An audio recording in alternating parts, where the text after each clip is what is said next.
বাংলাদেশ জাতীয়তাবাদী দল বিএনপির ভারপ্রাপ্ত চেয়ারম্যান তারেক রহমানের আগামী 25 ডিসেম্বর স্বদেশ প্রত্যাবর্তন উপলক্ষে নরসিংদী জেলা ছাত্রদল আয়োজনে প্রস্তুতি সভা ও জেলা শহরে আনন্দ মিছিল অনুষ্ঠিত।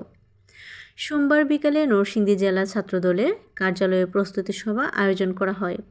উক্ত প্রস্তুতি সভায় মনোহরদী উপজেলা ছাত্রদল সভাপতি পদপ্রার্থী মোহাম্মদ ওমর ফারুক প্রধান এর নেতৃত্বে অর্ধশতাধিক নেতাকর্মী নিয়ে প্রস্তুতি সভা ও আনন্দ মিছিলে অংশগ্রহণ করেন।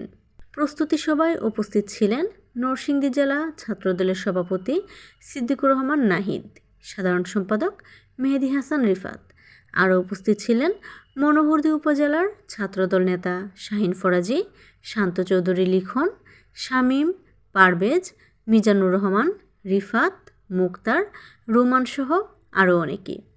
আলোচনা সভা শেষে জেলা ছাত্রদলের নেতৃত্বে জেলা শহরের বিভিন্ন রাস্তায় এক আনন্দ মিছিল বের হয়।